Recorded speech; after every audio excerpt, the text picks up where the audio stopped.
एक बार एक चोर जब मरने लगा तो उसने अपने बेटे को बुलाकर नसीहत दी कि अगर तुझे चोरी करनी है तो गुरुद्वारा, धर्मशाला या फिर कोई धार्मिक स्थल मत जाना, बल्कि इनसे दूर रहना। दूसरी बात, अगर चोरी करते हुए पकड़े जाओ तो ये मत स्वीकार करना कि तुमने चोरी की है, चाहे कितनी भी सख्त मार पड़े। चोर के लड़के ने कहा कि सत्यवचन बाबूजी। इतना कहकर चोर मर गया। अब वो लड़का हर रात को चोरी करना शुरू कर दिया। एक बार उस लड़के ने चोरी करने के लिए किसी घर के ताले तोड़े, लेकिन उस घर के लोग जाग गए और उन्होंने शोर मचा दिया। आगे पहरेदार खड़े हुए थे तो पहरेदार ने कहा कि आने दो, और दूसरी तरफ घर वाले खड़े हो गए। अब वो चोर जाए तो जाए किधर। वह किसी तरह दीवार कूदकर वहाँ से निकल गया। रास्ते में एक धर्मशाला पड़ती है। धर्मशाला को देखकर उसे अपने बाप की सलाह याद आ गई कि धर्मशाला में नहीं जाना, लेकिन अब वो करे तो करे क्या। उसने यह सही मौका देखकर वह धर्मशाला में चला गया जहाँ पर सत्संग हो रहे थे, लेकिन वो अपने बाप का आज्ञाकारी बेटा था तो उसने अपने कानों में उंगली डाल दी, जिससे कि सत्संग के वचन उसे कानों में न जाए। कानों को बंद कर लेने के बाद भी चोर के कान में ये वचन पड़ रहे कि देवी देवताओं की परछाई नहीं होती है। चोर ने सोचा कि देवी देवताओं की परछाई हो या न हो, इससे मुझे क्या लेना देना। घर वाले और पहरेदार पीछे पड़े हुए थे तो किसी ने बताया कि चोर धर्मशाला में है। जांच पड़ताल होने पर चोर पकड़ा गया। पुलिस ने चोर को बहुत मारा, लेकिन चोर ने अपना गुनाह कबूल नहीं किया। उसे पुलिस अधिकारी के सामने पेश किया गया, लेकिन वहाँ भी उसे खूब मार पड़ी। उसने अपना गुनाह कबूल नहीं किया। जांच पड़ताल करने के बाद पता चला कि चोर देवी भक्त था, देवी जी की पूजा किया करता था।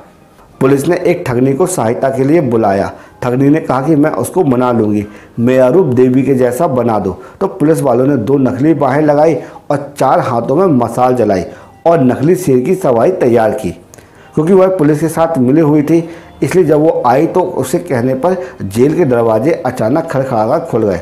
जब कोई आदमी मुसीबत में फंसा होता है तो अक्सर अपने इष्ट देव को याद करता है, इसलिए चोर भी देवी की याद में बैठा हुआ था कि अचानक दरवाज़ा खुल गया और अंधेरे कमरे में एकदम से रोशनी हो गई।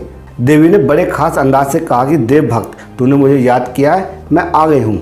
तू मुझसे सच सच बता दे, तूने अगर चोरी की है तो मुझसे कुछ मत छुपा, मैं तुझे तुरंत आज़ाद करवा दूँगी।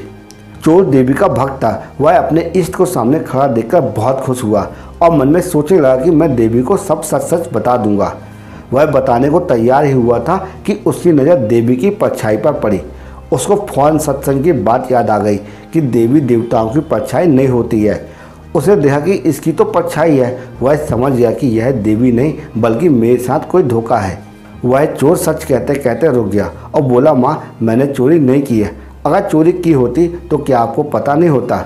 जेल के कमरे के बाहर बैठे पहरेदार चोर और ठगनी की बातों को नोट कर रहे थे। उनको और ठगनी को विश्वास हो गया कि यह चोर नहीं है। अगले दिन पुलिस वालों ने जज से कह दिया कि ये चोर नहीं है, तो जज साहब ने चोर को आज़ाद कर दिया। जब चोर जेल से आज़ाद हो गया तो सोचने लगा कि सत्संग का एक वचन सुनने से मैं जेल से आज़ाद हो गया। अगर मैं पूरी ज़िंदगी सत्संग सुनने जाऊँ तो मेरी तो ज़िंदगी ही बदल जाएगी। अब वो चोर प्रतिदिन सत्संग में जाने लगा। चोरी का धंधा छोड़कर अब वो महात्मा बन गया।